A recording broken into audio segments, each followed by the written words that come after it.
Good Thursday morning, everyone. Here are your announcements for this Thursday and for the coming Sunday, it's not March yet, February 27th. Is this coming Sunday. We are celebrating Transfiguration Sunday, which we always do this Sunday right before Lent starts. So lots going on. Let's start. So in-person worship begins again March 6th. We are very excited about that. So let me just read you the entire announcement. Further to the announcement that we will be transitioning back to in-person worship on March 6th, including children's programming, the reopening committee would like to share what that means for our congregation. As always, we are trying to balance the current AHS guidelines and trends, the United Church Chinook Winds region recommendations, and keeping safety as a priority. So with that, our guidelines are as follows. Masks remain mandatory through March with reassessment for April. We encourage the use of N95 or K95s or multi-layer masking.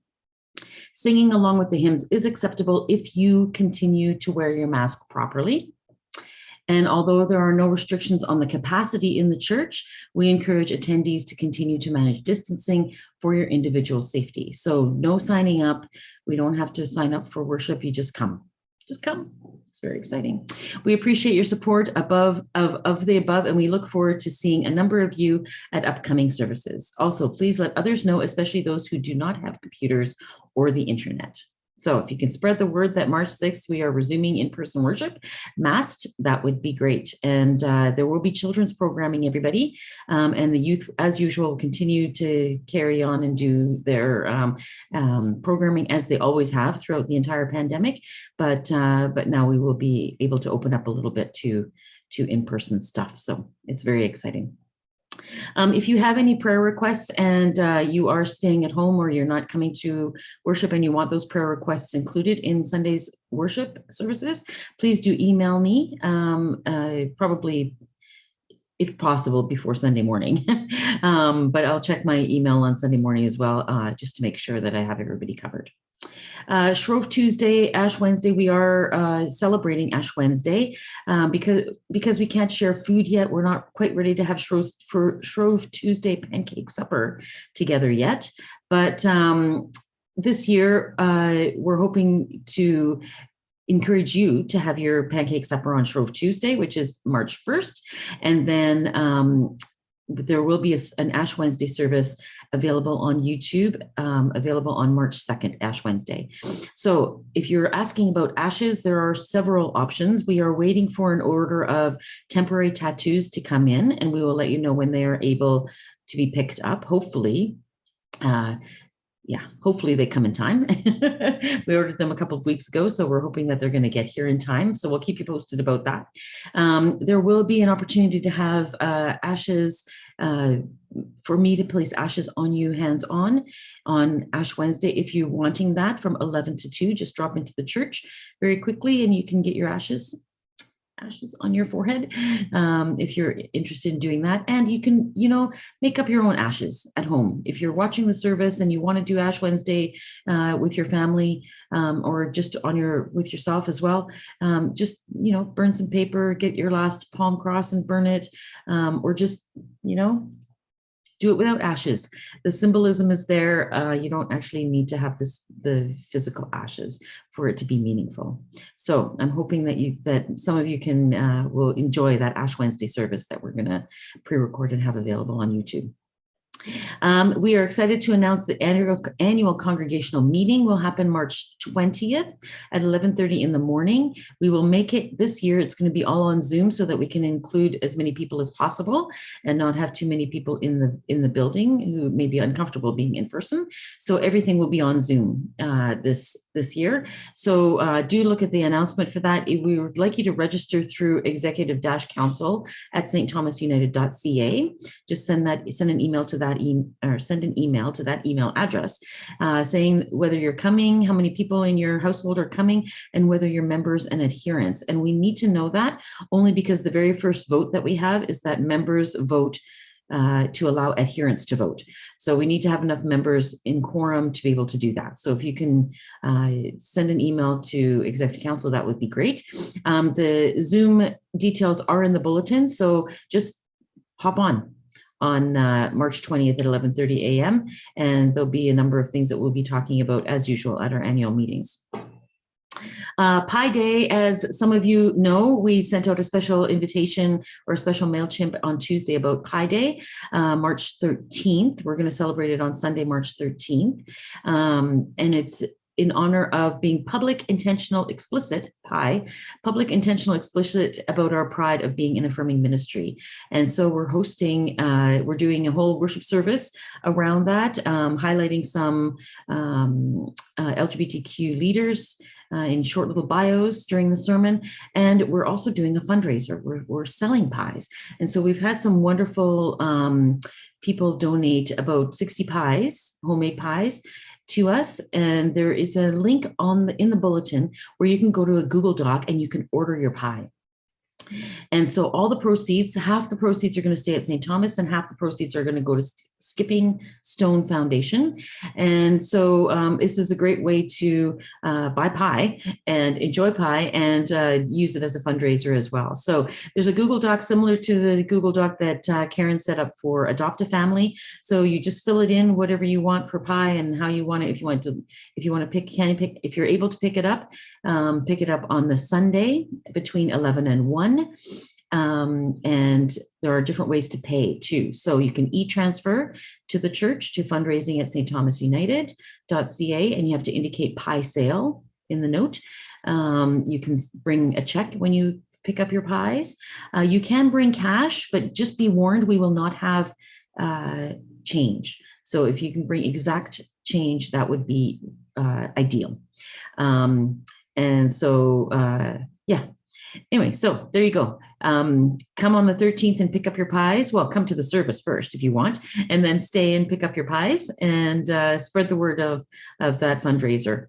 We'd love to get all those pies sold and raise some money for both St. Thomas and Skipping Stone Foundation.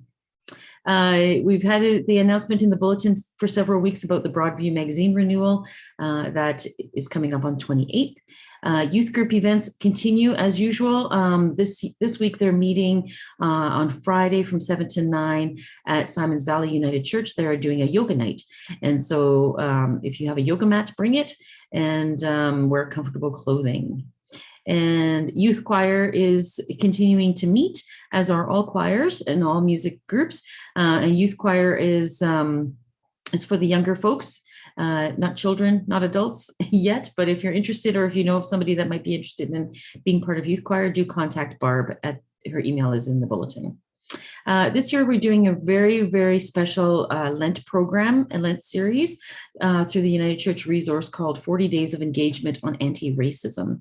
And so it provides opportunities to delve deeply into anti-racism work. And I know that this is near and dear to a lot of our hearts.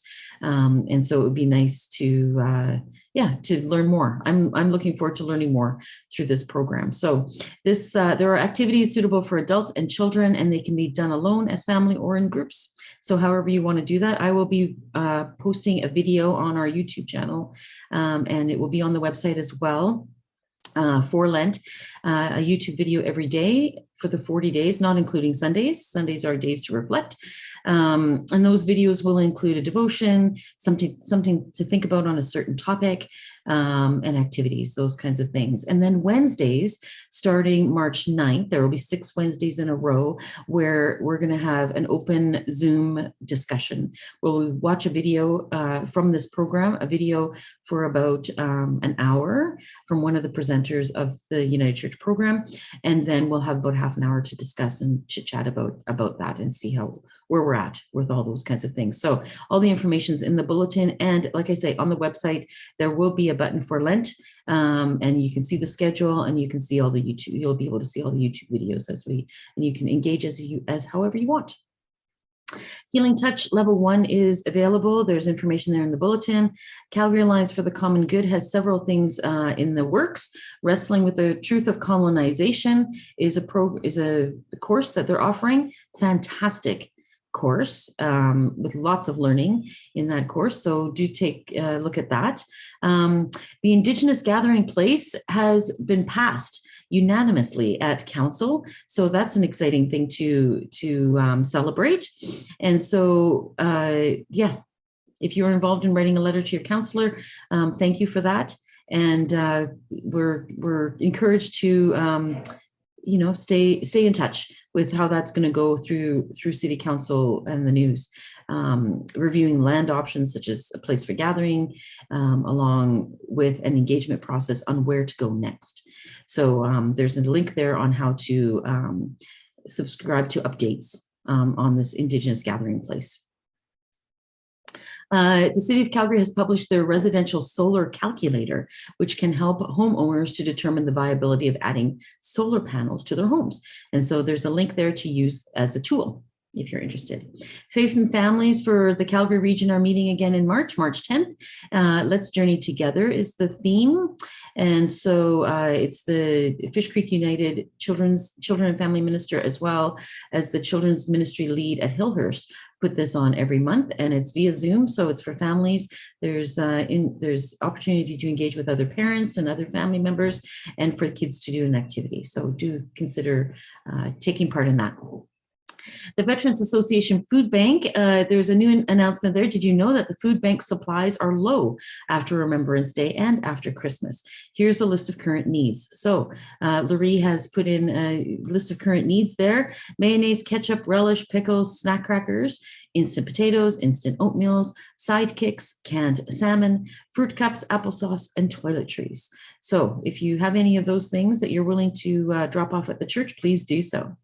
Bear Clan Patrol continues to thank you for their donations and continues to need donations. So if you have anything that Bear Clan could use, there's a list there in the bulletin. Do drop them off in the Narthex during the office hours. And as usual, Wanda's preserves continue to be sold. I love this. Catherine Rivard had a super idea: give her delicious homemade buns and a tiny jar of jam to their neighbors, or as a birthday present, or as an anniversary present. Those are great ideas. So do contact Wanda if you would like to get some preserves. And of course, the gift card fundraiser carries on for those of you that shop at Superstore, Safeway, or Co-op. You can get your gift cards through the church, and that is one of our biggest fundraisers throughout the year. So that continues to happen. So that's all I have for you.